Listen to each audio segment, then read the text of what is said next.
हरिओम प्रिय दर्शकों, यदि आपकी तुला राशि या तुला लग्न है तो इस वीडियो को पूरे ध्यान से देखिएगा, समझिएगा। इस वीडियो में हम समझने वाले हैं कि ये 5 दिन भारी क्यों हैं।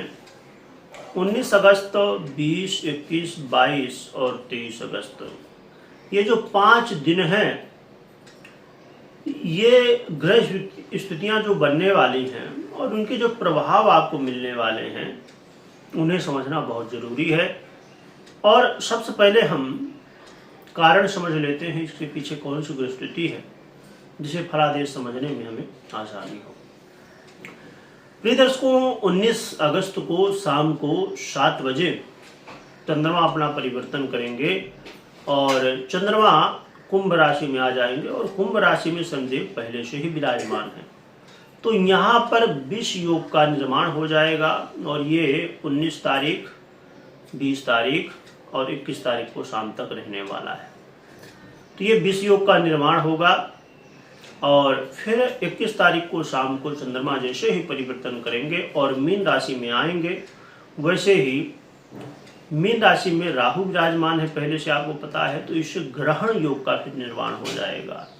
तो ये 2 दुर्योग ये 5 दिनों के बीच में बनने वाले हैं और इनका प्रभाव आपको क्या मिलेगा, क्या उपाय करने चाहिए, ये सब समझेंगे।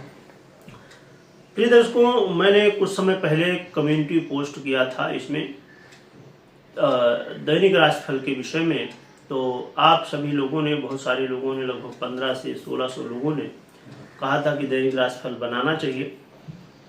तो मैंने बड़ी वीडियो, जो लॉन्ग वीडियो होती उनके माध्यम से, शॉर्ट के माध्यम से भी मैंने प्रयास किया था बनाया जाए, परंतु समय के अभाव की वजह से वीडियो नहीं बन पाती हैं।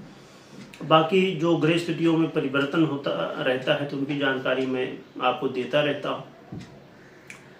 तो ये चंद्रमा से संबंधित ही हम ये सीरीज चालू करने की कोशिश कर रहे हैं कि जो चंद्रमा द्वारा योग बनते हैं, चाहे वो राजयोग हो या दुर्योग हो, तो बीच बीच में योग बनते रहते हैं। अब जैसे आगे चल के चंद्रमा परिवर्तन करते करते देवगुरु बृहस्पति के साथ युति करेंगे, सूर्य के साथ युति करेंगे, तो नवग्रहों के साथ युति इनकी होती रहती है। तो इससे जो योग बनते हैं उनका बड़ा प्रभाव हुआ करता है। और एक चीज़ यहाँ पर विशेष रूप से आप देखते होंगे कि आपके जीवन में कभी अचानक कुछ ऐसे दिन होते हैं जिनमें बड़ी समस्याएं देखने को मिलती हैं, तो कुछ ऐसे दिन होते हैं कि बड़े अच्छे होते हैं, उसमें कोई विशेष लाभ हो जाता है ना। तो ये चंद्रमा का प्रभाव काफ़ी ज़्यादा यहाँ पर होता है। आइए समझते हैं कि क्या प्रभाव मिलेगा। तो यहाँ पर आपको विशेष रूप से सावधानी ये रखनी चाहिए कि यदि आप संतान की प्लानिंग कर रहे हैं, आप दाम्पत्य हैं, आप विवाहित हैं और संतान की प्लानिंग कर रहे हैं, तो इस समय थोड़ा सा बाधाएं 19, 20, 21 तारीख का ये जो समय होगा, इस समय संतान को लेके आपको चिंता बढ़ेगी। या आपकी संतान है तो वहाँ संतान को लेके आपको थोड़ा सा सावधान रहना चाहिए। और जो संतान की प्लानिंग कर रहे हैं उनको तो रहना चाहिए, जिनके बच्चे भी हैं उनको भी सावधानी थोड़ी बरतनी चाहिए।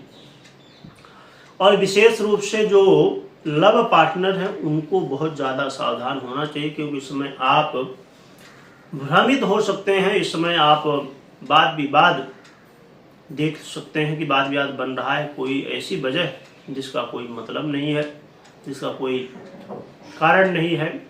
तो इसलिए आपको यहाँ पर सावधानी बरतनी होगी। और जो लोग लॉटरी, जुआ, सट्टा, है ना, इन सब चीज़ों से जो है तो धन अर्जन करते हैं, उनके लिए भी बहुत ज़्यादा ये सावधानी की आवश्यकता होगी, क्योंकि इस समय कोई विशेष लाभ की स्थिति नहीं, विशेष हानि की स्थिति बन रही है। तो आप जितना इन सब चीज़ों से बचें उतना ही आपके लिए बेहतर रहने वाला है।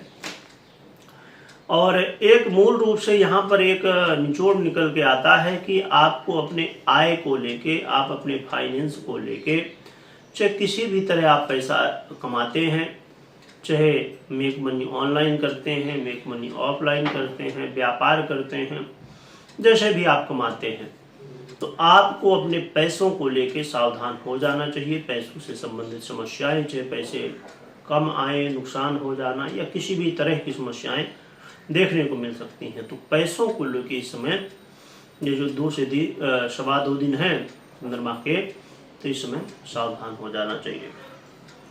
इसके अलावा जैसे ही फिर यहाँ पर बदलेंगे चंद्रमा 21 तारीख को और फिर मीन राशि में आ जाएंगे, वैसे ही आपको यहाँ विशेष रूप से ध्यान रखना होगा कि आप किसी से बात विवाद ना करें। कलह के माहौल से जितना ज़्यादा दूर रहे उतना ही बढ़िया है। कोई 2 शब्द कहता है तो इस कान से सुनना है और इस कान से निकाल देना है, वो सबसे बड़ी देखिए समझदारी है।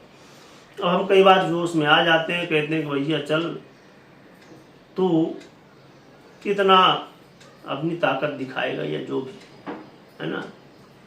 तो इसलिए जितना देखिए वाद विवाद लड़ाई झगड़ा एक लास्ट रास्ता होता है कि आपने हर एक प्रयास कर लिया और सामने वाला भाई नहीं मान रहा है तो चलो फिर, पर ये लास्ट होता है। जितना संभव हो तो वाद विवाद से बचना चाहिए, तो उतना ही आपके लिए बढ़िया रहता है, क्योंकि वाद विवाद से कभी किसी का लाभ नहीं हुआ, नुकसान ही होता है, चाहे आपका हो चाहे सामने वाले का हो। तो इससे बचना होगा आपको। और इस समय विशेष रूप से 21, 22, 23 तारीख को आपको कर्ज बिल्कुल नहीं लेना है। इसमें यदि आप कर्ज लेते हैं, अब बहुत लोग लोन भी लेते हैं जैसे, तो लोन लेने के लिए भी सावधान रहना चाहिए, क्योंकि इस समय लोन लेना या कर्ज लेना एक ही बात हो गई। तो इस समय फिर चुकाने में समस्याएं होती हैं, तो आपको बचना होगा। और कोई कोर्ट कचहरी के मामले हैं तो इस समय सावधान हो जाइए। इस समय कोई यदि निर्णय वाली तारीख है, जैसे फैसला आना है कोर्ट कचहरी का, तो संभवतः यदि हो सके तो उसे आगे बढ़ा दीजिए तो बढ़िया रहेगा, है ना। क्योंकि इस समय निर्णय हो सकता है कि आपके पक्ष में ना हो, तो इसलिए आपको बचना होगा।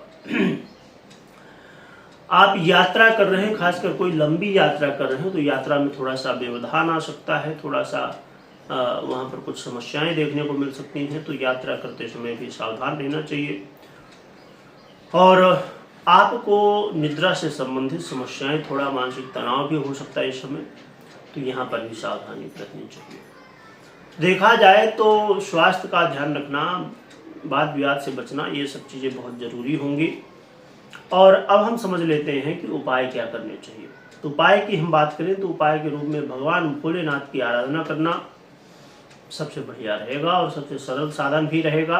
तो भगवान भोलेनाथ की खूब आराधना करें और कमेंट के माध्यम से अवश्य बताएं कि ये सीरीज योगों की जो हम चालू कर रहे हैं तो ये कैसी है और इसे जारी रखनी चाहिए या नहीं।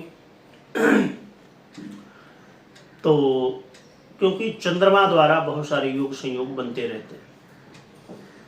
कमेंट में ओम नमः शिवाय लिखिएगा, लिखने के साथ स्मरण करिएगा। वीडियो देखने के लिए बहुत बहुत धन्यवाद।